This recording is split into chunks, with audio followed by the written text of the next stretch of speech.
Taj.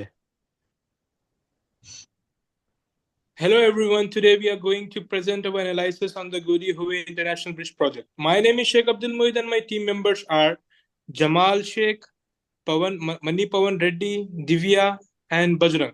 So basically in this presentation our goal is to provide a detailed breakdown of the project focusing on the key aspects of the management, execution and the impacts. Let's begin with an overview.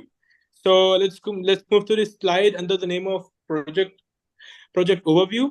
The Gordie-Howe International Bridge is the international giant and the socio-structural. However, that marries the Windsor, Ontario, Canada, Detroit, Michigan, United States, and its primary goal is to aim at the situation at the stimulation of the business and the tourist traffic between two states.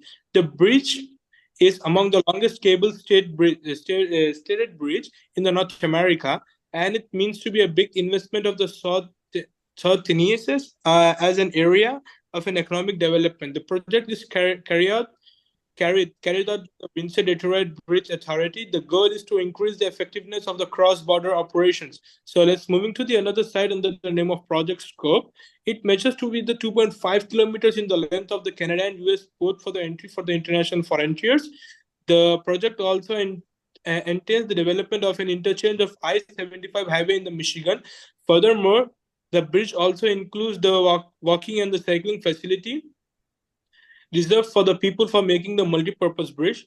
Environmental tests were made to show how the project will improve the status of the infrastructure and same time boost the cross-border transportation and business. Rest of the presentation will be continued by my teammate, and the another person who will be continuing the presentation is Jamal. So it's your call, Jamal. Yeah, hi everyone. This is Jamal Gordie. Now we are going to discuss about project initiation. The Gordie Howe International Bridge project begins under a public and private partnership model, balancing risks and responsibilities between public and private entities. A detailed project character was created, outlining objectives like enhancing crosses, broader red, connectivity and stability, reliability studies and environmental assignments were conducted to ensure project viability and compliance with the regulations. The government were led by the Windsor Detroit Bridge Authority, ensuring the clear oversight, early stakeholder engagement with the governance, local communities, and environmental groups helped address concern and build trust, setting a strong foundation for the project successfully. Now going to discuss the planning.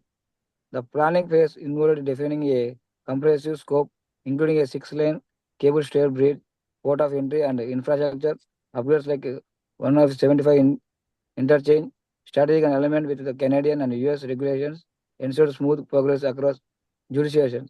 Collaboration with the stakeholders was prioritized to integrated community and organizational feedback into the planning process.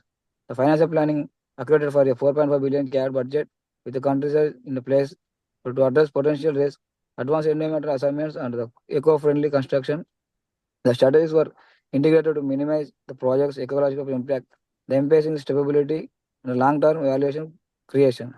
Next part is going to explain by my project team member, the Yeah, Pawan. project execution. The project execution phase focused on implementing detailed construction plans while effectively managing resources to meet project milestones. Challenges like weather impacts, scope changes, and stakeholder concerns were addressed with mitigation strategies, ongoing monitoring, and corrective actions. Agile management approaches allowed for adaptability to unforeseen issues, ensuring progress remained aligned with the overall project goals. This phase exemplified teamwork and collaboration as a project team worked to maintain momentum while adhering to the environment and regulatory standards. And the next slide is monitoring and controlling. Divya, can you change the slide? Yeah, monitoring and controlling ensured the project stayed on track by comparing progress against baselines for scopes, schedule, and budget.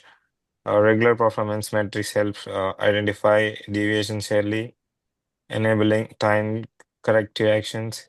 Stakeholder engagement was sustained through regular meetings, detailed reports, and public communication channels. To enhance transparency and documentation, a communication registry was recommended for systematic tracking of interactions and updates. This approach reinforced accountability and ensuring that all stakeholders remained informed and involved throughout the process. And the next slide will become continued by Bajran. Uh, Thank you, Pawan. And I'm continuing with the next slide. It's called Project Success Assessment. The project was evaluated on scope, schedule, budget, and stockholder satisfaction. To those who parameterly highlighted effective planning and execution, regular stockholder feedback ensure expectations were meet a high, while milestone was celebrated as indicator of progress. Environmental completion was rigorously maintained, minimizing ecological impact. Community engagement helped might mitigate risk and build support. While opportunities of cost management improvements were identified, robust changes control process ensured that complications was maintained effectively, securing the project overview success. And then coming to the another slide, key project components. The Gordie House International Bridge compares critical components that enhance in functionality and significance.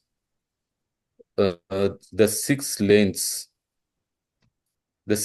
cable study bridge spans 1.5 miles, including a 0.53 miles main span, the longest in the North American. The US port of every covers 68 hectares, accommodating efficient inspections of commercial and passengers traffic. Infrastructure upgrade in mechanical interaction, including new roads and pedestrian bridges widen. The reconfiguration ramps, ensuring seamless connectivity and effective traffic flows. That's all. And the next slide is going to be continued by Divya. Thank you, Bajrang.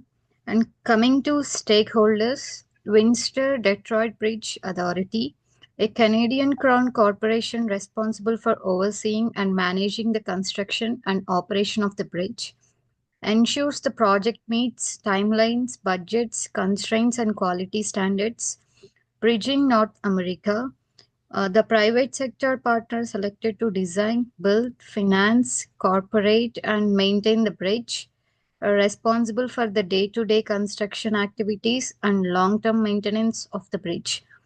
Next, federal, state, and local governments. The governments of Canada and United States provides funding, policy support, and facilitates cross-borders agreement and regularity approvals.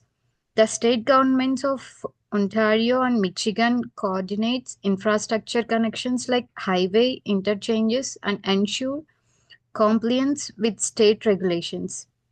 And local governments in Winster and Detroit address infrastructure needs, community impacts, and collaborate on community benefits and environmental assessment.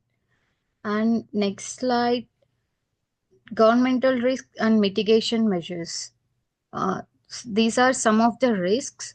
Construction runoff risk, contaminating water bodies and affecting aquatic ecosystems. Noise, air quality issues, and traffic disruptions impacted local community significantly. And navigating regularity landscape across Canadian and US jurisdictions caused delays in obtaining necessary approvals. And balancing interest between public authorities and private partners risk and operational disputes.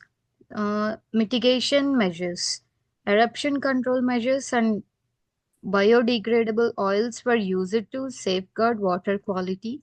Advance notification and alternate routes addressed disruptions fostering community cooperation during construction, and the clearly defined role and risk sharing agreements fostered collaboration and prevented potential conflicts. And this is the risk registry. Depends on risk registry and probability, score, ranking, risk response, trigger, and risk owner. Regulatory problem in cross-border approvals leads to hold, and risk response is monitor constant and regulatory updates and proactively with administration, and trigger is differences in regularity, conditions or approvals, and risk owner regularity affairs manager. And these are the some references. Thank you.